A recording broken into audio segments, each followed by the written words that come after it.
जनपद में लगातार बढ़ रही गर्मी के कारण आए दिन ट्रांसफार्मर फूक जा रहे हैं, जिसके कारण विद्युत आपूर्ति बाधित हो रही है। इसको लेके विद्युत विभाग द्वारा जनता को राहत पहुंचाने के उद्देश्य से ट्रांसफार्मरों को जलने से रोकने के लिए बड़े बड़े कूलर फैन लगाए गए हैं। साथ ही पानी की भी व्यवस्था की गई है।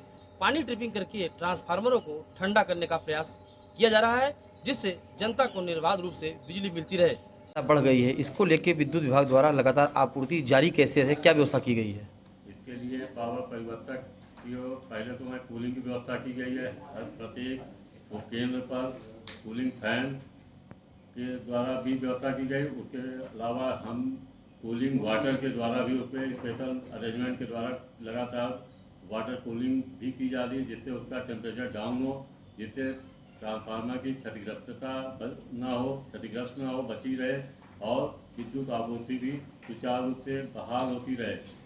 इसके साथ मैं जनता से अनुरोध करूंगा, मेरी अपील है कि इस भीतर गर्मी में बिजली की डिमांड अत्यधिक बढ़ गई, जिसकी वजह से हमारी लाइनें बाधित हो रही है। आए दिन ट्रांसफार्मर जल रहे हैं, केबिल बर्स्ट हो रही है, आग लग रही है केबिल में।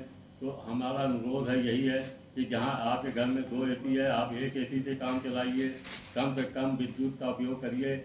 मैं मानता हूं कि गर्मी ज़्यादा है, बिना कूलर और बिना एसी के काम नहीं है, लेकिन मैं कह रहा हूं कि इसमें थोड़ी सी कटौती कर लीजिए। सब लोग एक व्यक्ति को थोड़ी सी बिजली में लोड पे कमी आए, जिसकी वजह से अनवरत और निर्बाध विद्युत आपूर्ति की जाती है, जिसके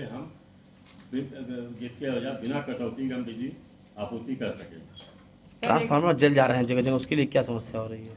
ट्रांसफार्मर जलने का मेन जो कारण है हमारी अतिभारिता।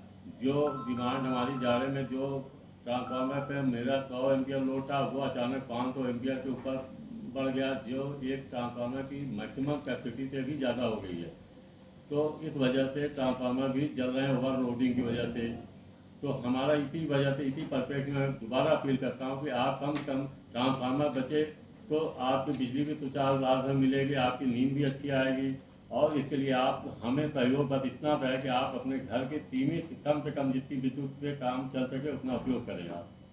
सर एक समस्या जो है, जो कूड़ा फेंकते हैं ट्रांसफार्मर के पास, अक्सर उसमें आग लगने का कारण इसके लिए मैं जिलाधिकारी महोदय से भी मीटिंग में एक बार अपील किया था। ईओ महोदय से भी मैं कई बार अपील कर चुका कि वहाँ ट्रांसफार्मर के इर्द गिर्द कूड़ा न फेंके, जिससे हमारी विद्युत आपूर्ति में कभी भी तार सर्किट या फ्लैशिंग होती है तो उसके वजह से फ्लैश से कूड़े पे गिरने से आग पकड़ लेती है और उसकी वजह से हमारे ट्रांसफार्मर क्षतिग्रस्त हो जाती है। कभी कभी भयावह रूप ले लेती है, आग पकड़ के जान माल की हानि भी हो सकती है। अतः अनुरोध है मैं नगर पालिका से और आम जनमानस से भी मेरा यह अपील है कि ट्रांसफार्मर या विद्युत संयंत्र के इर्द गिर्द कूड़ा न फेंका जाए, जिससे किसी जान।